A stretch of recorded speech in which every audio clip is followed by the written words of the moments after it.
Welcome, folks, one and all, to Let's Play Dungeon Hack, released in 1993 for MS-DOS. Dungeon Hack was developed by Dreamforge Entertainment and published by SSI, and is a first-person role-playing game in the vein of Eye of the Beholder and Lands of Lore, that uses the advanced Dungeons & Dragons 2nd Edition rules. Dungeon Hack has a few things that separates it from other D&D games of the time. For instance, it has randomly generated dungeons that you can set to certain default difficulties or that you can customize to your heart's content, removing things that you don't like, adding more of things that you do like, and potentially removing entire features altogether, like underwater segments or undead, or invisible walls if you choose to. It also has seeds that are generated for each dungeon that you create, that you can share with other people. They can input the dungeon seed, and they can go through the same dungeon you're going through with their character. And maybe they'll do better than you, or maybe they'll die on the first floor. With this having roguelike elements, it does have that propensity to kill you sometimes unfairly. The game also has a hardcore mode, where you make a character and you can save, but if your character dies, your saves are wiped and you have to start all over again.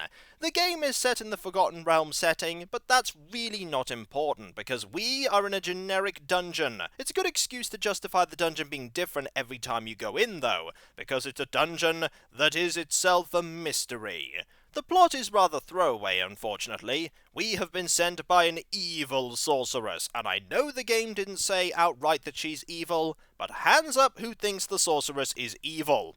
My hand is up because it's pretty much a given in these games that the item she wants us to recover is going to be used for evil intent. Possibly taking over the lands, or something even worse, and we may even get an opportunity to stop it. I've not completed this game before.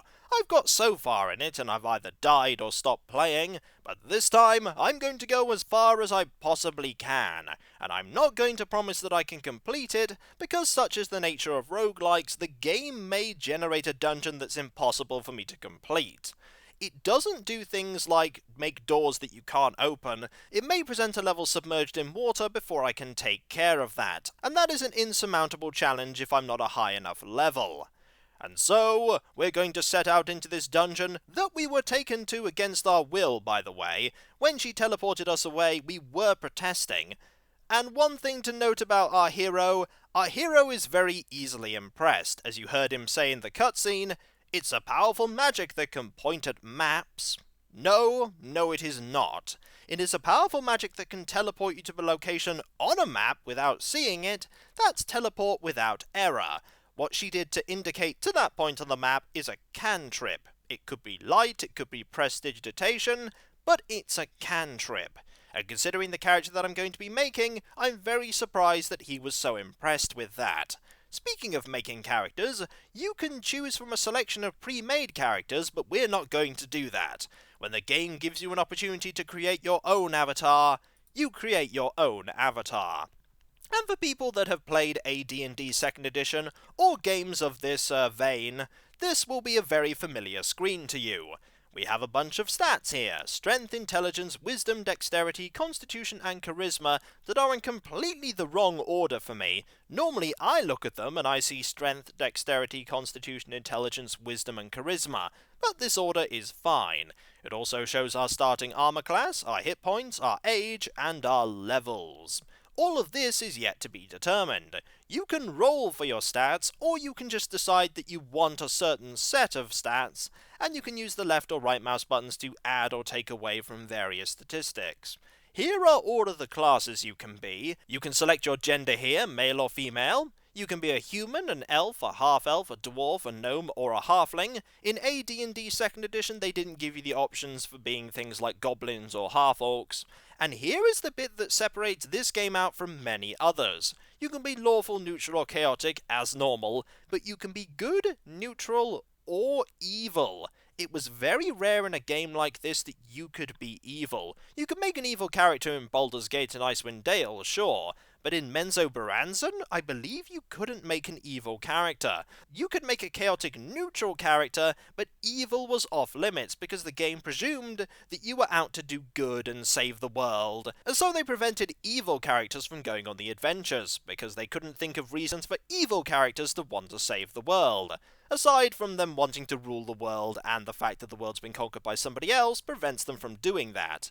Many evil characters go on adventures, and I'm very glad that this game gives us the opportunity to do that, even if there really isn't a plot to allow us to do anything evil. So we're going to play an evil character.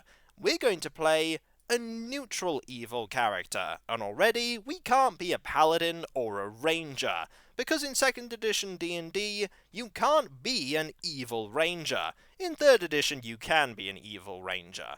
And we can't be a ranger cleric, that makes sense. We're also going to pick half-elf, which prevents us from being a cleric thief. If we were going to be human, we can't be any of the multi-classes. And if you're elf, you can't be some of them. And if you're halfling, you can only be a fighter, a cleric, a thief, or a fighter-thief.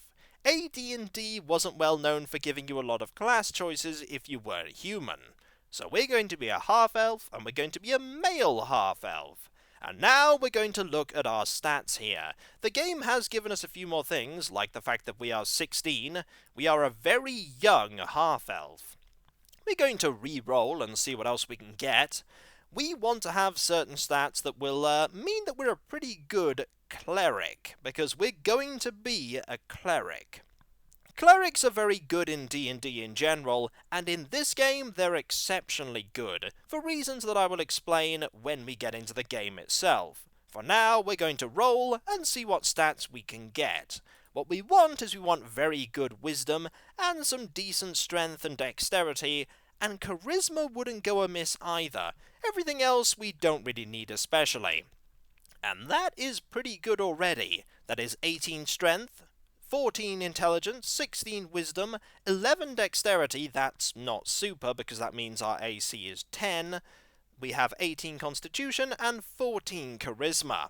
I think we're going to keep going because we need more dex, and that is a terrible selection of stats. Sure, you can be a cleric with 9 wisdom, and that cleric didn't last very long at all.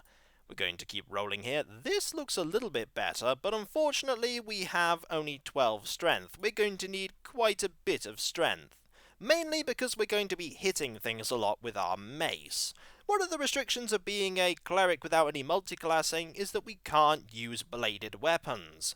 We can only use blunt weapons, which is fine, because the game is going to give us equipment. Unlike in Eye of the Beholder, where we pretty much started with next to nothing, we're going to start with a decent amount of gear from the beginning. We're just going to roll a bit more, and this looks very impressive. We have 16 strength, 18 intelligence and wisdom, 14 dexterity, and 15 in constitution and charisma. We're going to go with this, and by pressing done, we then get to pick our portrait, and we're going to pick this portrait right here. We get to name our character. We're going to call him Celadran. I just decided on that name, and I think it's a pretty decent one for this character. By pressing return, we are then given our options. We can have easy, moderate, hard, or custom.